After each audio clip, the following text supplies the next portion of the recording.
Bonjour, Francis Letourneau d'Espace Tonique. J'espère que tu es en pleine forme. Bienvenue au podcast d'un sentier à l'autre où ce qu'on parle d'équilibre de vie, de présent, de profiter de la vie. Bref, aujourd'hui, petite tranche de vie. La semaine passée, j'ai pris une semaine de vacances j'avais jamais fait ça dans ma vie, mais pour juste être en vacances. Fait que rien faire, rien de cédulé. J'étais à la maison avec ma blonde, les 2 enfants. On n'avait rien. Juste d'être là. J'ai trouvé ça exceptionnel. Qu'est-ce que ça l'a fait?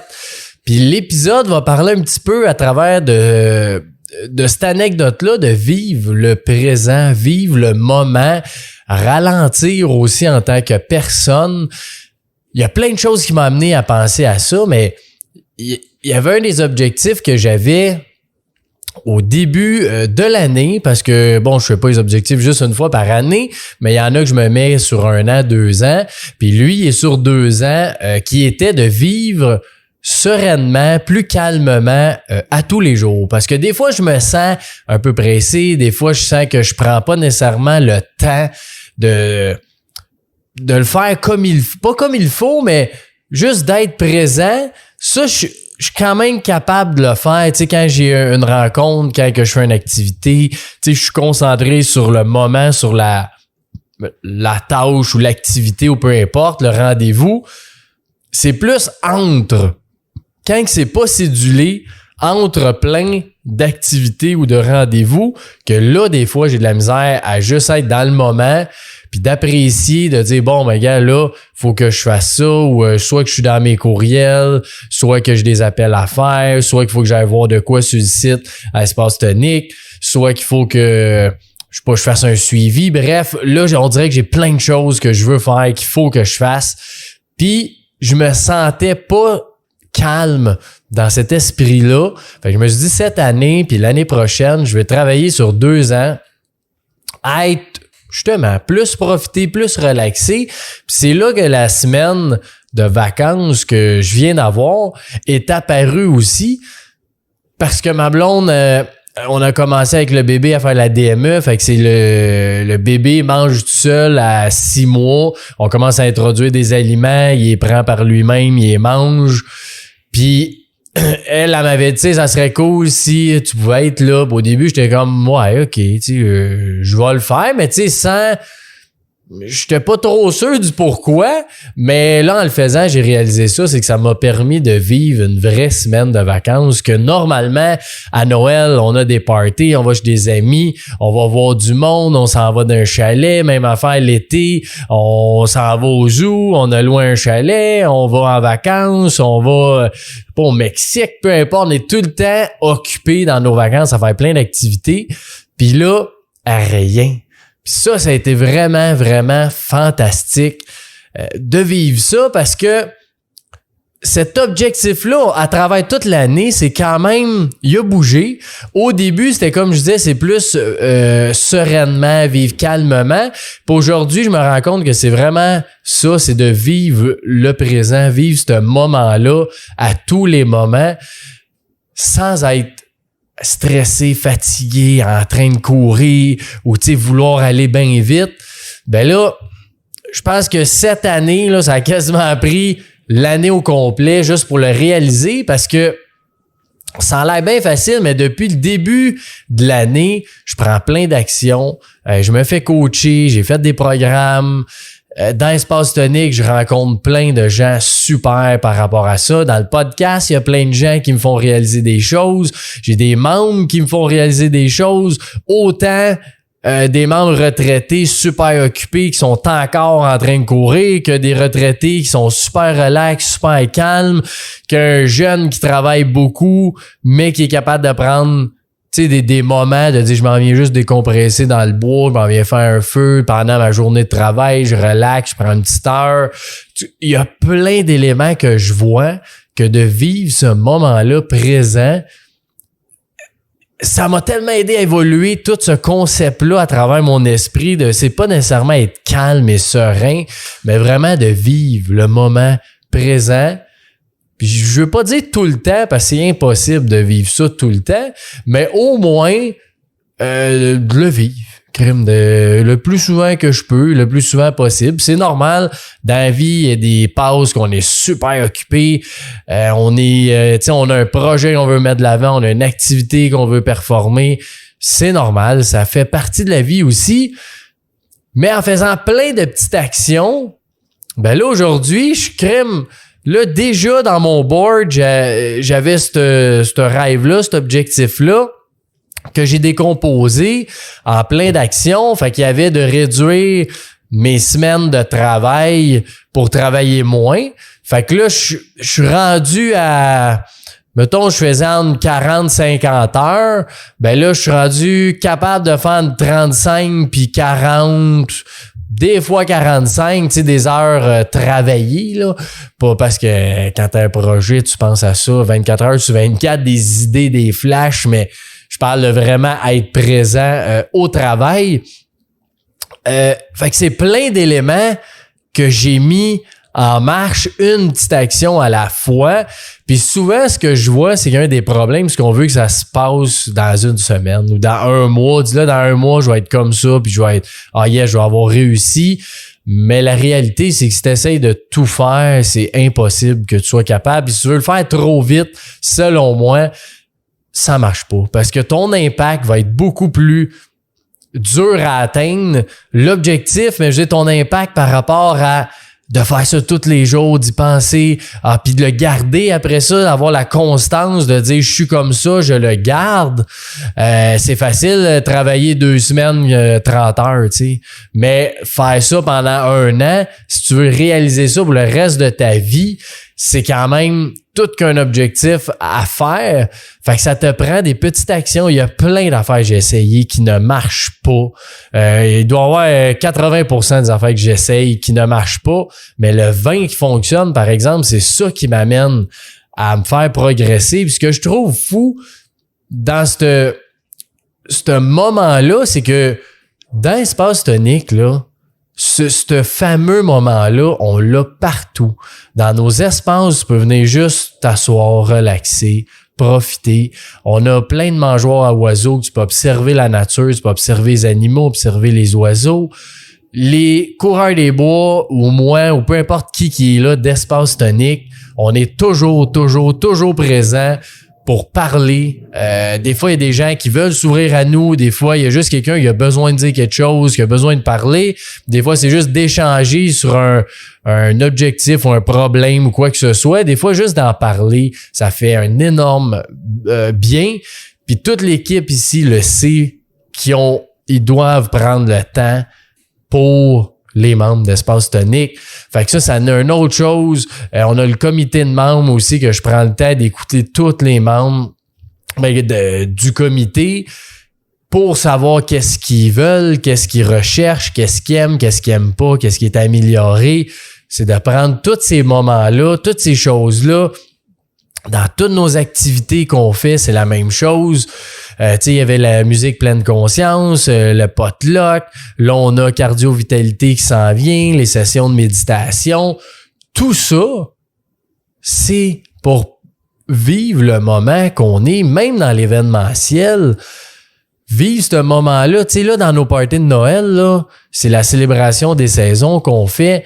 Puis le but, c'est ça, c'est de célébrer toute ton année puis de dire aujourd'hui, je suis tellement content de ce que j'ai réalisé, du moment que je suis en train de vivre, d'être avec mes collègues ou ma famille, être tout le monde ensemble, à célébrer toute l'année puis à dire yes, aujourd'hui, c'est ça qu'on vit, puis on le vit pleinement. C'est ça qui est le fun d'être un endroit que t'es quand même dehors aussi, c'est que là, t'évites tout.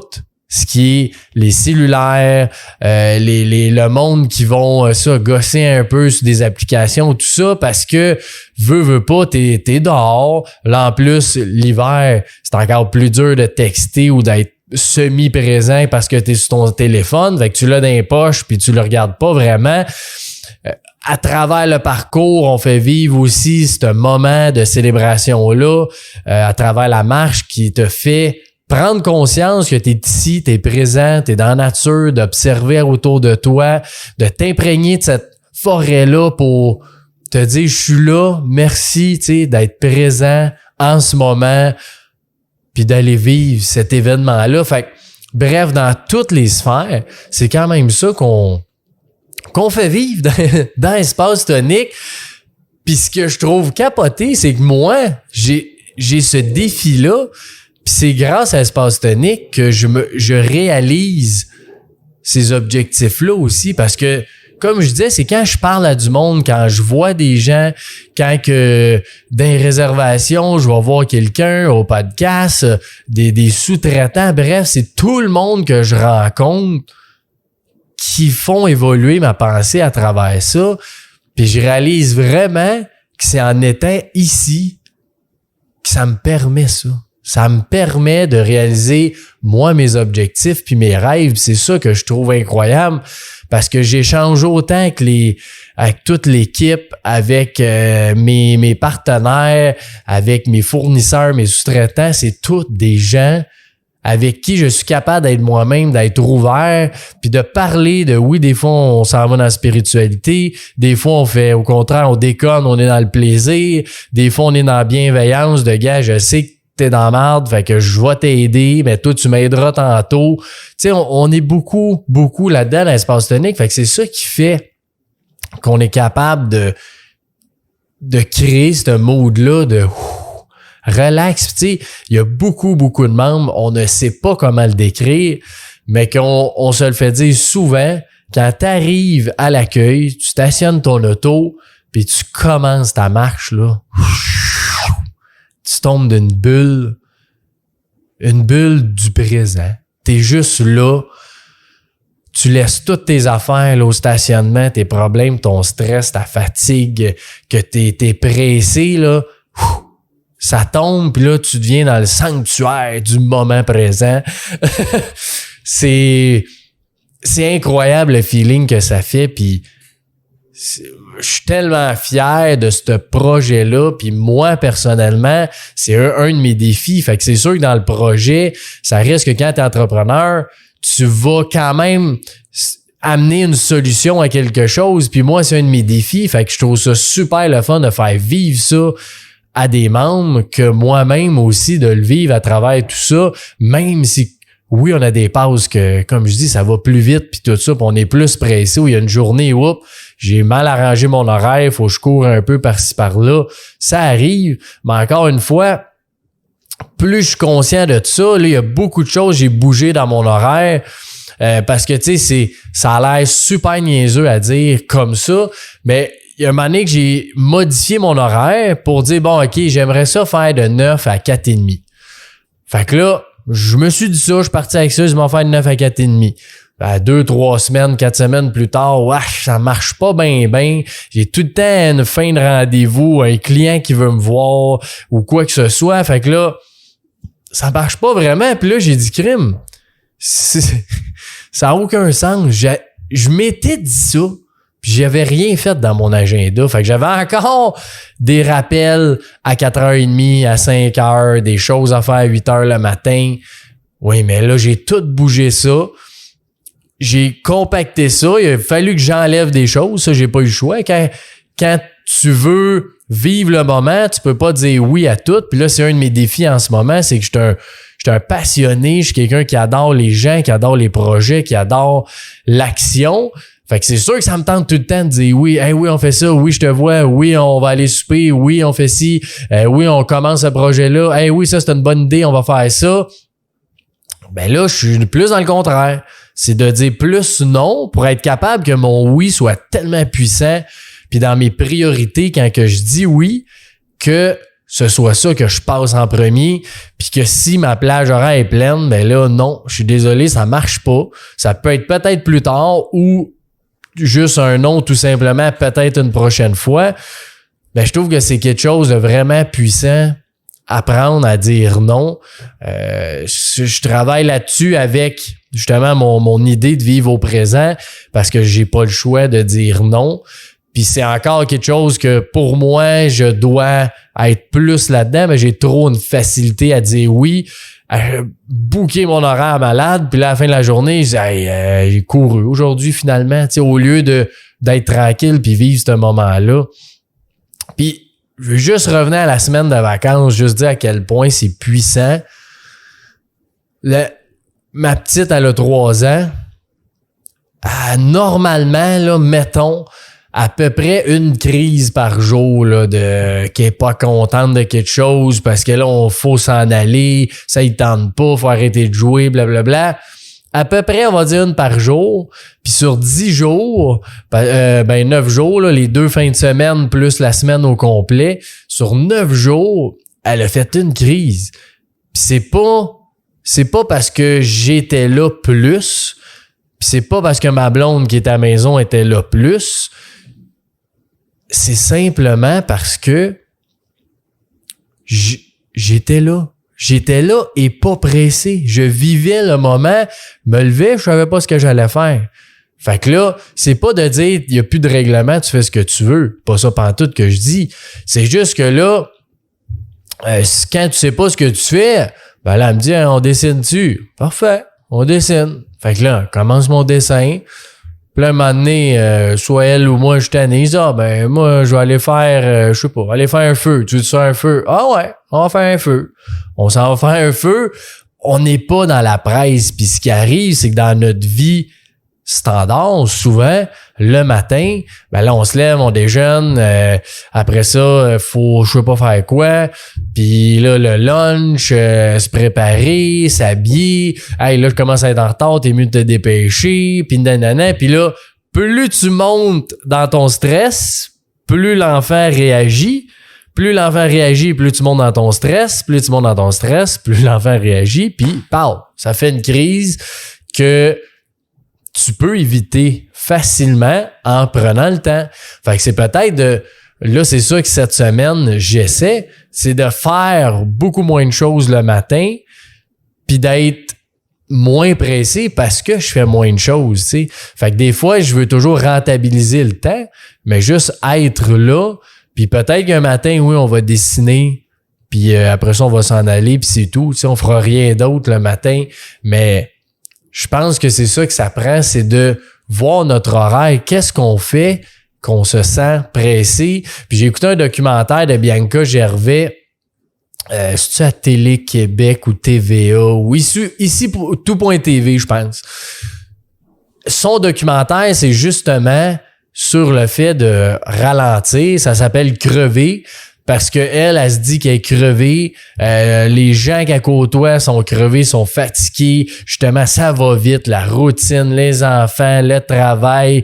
Comme je disais, même à retraite, il y a beaucoup de retraités. Là, faut que j'aille aider ma soeur, faut que j'aille aider mes enfants, faut que j'aille... j'ai plein d'ateliers, j'ai des activités, j'ai un comité de retraités ensemble. Fait que là, ça fait que tu te boucles pareil ton oreille, puis tu te sens pressé, fatigué, puis plus tu accumules cette fatigue-là, ben pire c'est, tu sais. Fait que dans son documentaire, je trouvais ça super intéressant. Elle explique toutes les causes, toutes les choses qu'elle a essayé aussi, tu sais, autant des vitamines, des choses pour dormir, des matelas, des thérapies. Tout ça, c'est bon. Ça peut être bon, mais il faut quand même que consciemment, tu sois capable de dire non. Puis c'est un peu ce que j'ai senti. Tu sais, elle dit, ma job me passionne, j'ai des rôles, je fais plein de choses. Fait que elle a la difficulté à dire non parce qu'elle aime tellement ça. Elle a dit là, je dirais non à quelque chose que j'aime. Mais d'un autre sens, parce que dans le documentaire, ce que je trouvais un peu plate, c'est qu'il n'y a pas de solution. Et comme la solution est collective, faudrait qu'on dise tous de slacker à pédale, mais pour moi, tu es 100% responsable de toi-même, je le dis souvent dans le podcast. Fait que si tu te sens crevé, c'est pas la société, même si la société est crevée, toi, c'est à toi de te définir comme personne pour ne pas être fatigué. Fait que je trouvais ça juste plate un peu qu'il n'y avait pas de solution à la fin. Puis je me disais, tu sais, Espace Tonique, c'est pas la solution à tout non plus, mais c'est au moins un début d'amener ce moment-là, vivre ce moment d'être bien, pas stressé, ralenti. Tu sais, je le dis souvent, on n'a pas énormément de kilomètres de sentiers, mais il y en a qui font en 3 heures le 4 kilomètres de sentier. Il y en a qui le font en 20 minutes aussi, c'est possible, mais l'idée, c'est de prendre le temps, puis tu peux t'arrêter puis regarder un arbre, tu peux te balancer, tu peux être à un feu, tu peux juste venir lire, venir voir les animaux. C'est toutes des affaires tellement simples, mais qu'on est quand même là, on crée des espaces en forêt pour être capable de profiter de ce moment-là présent puis de le vivre à fond. Fait que je trouve ça fou comme principe. Puis je voulais partager ça au podcast parce que je sens moi aussi comme dans le documentaire que je l'entends souvent qu'on est pressé, que ça va vite puis qu'on n'a pas le temps de rien. Puis moi aussi, j'en suis un qui disait ça. Je le dis de moins en moins, mais parce que je change des choses dans ma vie pour vivre ce que je veux vivre. Puis ça me tente pas d'être toujours super pressé puis à courir après tout. Fait que je change une chose à la fois. Là, mes objectifs, souvent, je les revois en novembre, décembre. Fait que tout prochainement, je vais aller revoir mes objectifs. Même je les regarde à tous les 3 mois. Et ou plus au besoin. Là, c'est sûr que ça évolue pareil. Mais c'est quand même là que je me dis, bon, il me reste 1 an, c'est quoi? Je suis rendu où? C'est quoi que je fais les prochaines étapes? Fait que je trouve ça intéressant à partager. Puis je te souhaite juste de vivre ça. Puis si tu te sens bien, tu te sens super au ralenti, que tu es capable de vivre le moment, ben crime, je te félicite. Écris-moi, je veux avoir des trucs, des conseils, n'importe quoi que tu peux me dire qui pourrait aider moi. Puis après ça, moi, ben quand je grandis là-dedans, ben c'est sûr que je le fais grandir dans le projet aussi. Fait que ça serait vraiment intéressant si tu peux m'écrire ce que toi tu fais ou en commentaire, c'est encore mieux. Les autres vont le voir. Qu'est-ce que tu fais pour vivre le moment présent le plus possible? Puis au contraire, si t'es stressé, t'es fatigué, tu trouves que trop tout va vite, ben écris aussi, comme ça, c'est important de voir aussi qu'on n'est pas seul dans le monde à vivre ça. Fait que c'est pour ça aussi l'épisode, je pense, qui est intéressant, c'est que je suis de transition, je pense pas être jamais un moine qui médite toute la journée puis qui est juste dans ce moment-là présent, mais ça reste que je pense que de l'incarner le plus possible, ça peut être vraiment, vraiment, vraiment puissant. Donc, écris ça dans les commentaires si t'es pressé ou si tu vis full pleinement, comme on dit, le moment présent. Ça peut être très intéressant pour tous. Un gros merci à toi. Je te souhaite une magnifique journée. Encore une fois, si tu peux faire une petite pause sur l'épisode, mettre des 5 étoiles, Spotify, Apple, YouTube, suivre la chaîne. On sort les épisodes tous les mercredis 8h. Donc, si tu nous suis sur les plateformes, tu vas avoir une notification. Puis nous autres, ben plus il y a de gens qui suivent les plateformes, plus il y a des gens qui vont voir le podcast, les épisodes. Donc, c'est super intéressant pour moi. Puis écrivez-moi, c'est sûr que je vais répondre à vos messages, ça me fait tellement plaisir quand vous le faites, je l'apprécie énormément. D'ailleurs, un gros merci Marielle, ça fait plusieurs commentaires que tu me laisses que je trouve toujours touchant, donc un gros merci à toi, puis à tous les autres aussi, là, il y en a quand même plusieurs qui me laissent des commentaires. J'ai vu tantôt sur Spotify, on a atteint notre 11 ou 12 reviews de 5 étoiles. Fait que avant 10, ça apparaît pas. Fait que tu sais pas le podcast est raté combien. Mais là, grâce à vous autres, on est apparu avec les étoiles. Fait qu'il y a un 5 étoiles sur Spotify. Fait que faites pareil sur Apple puis YouTube. Suivez la petite chaîne. C'est toujours bien intéressant. Merci à toi. Je te souhaite une magnifique journée.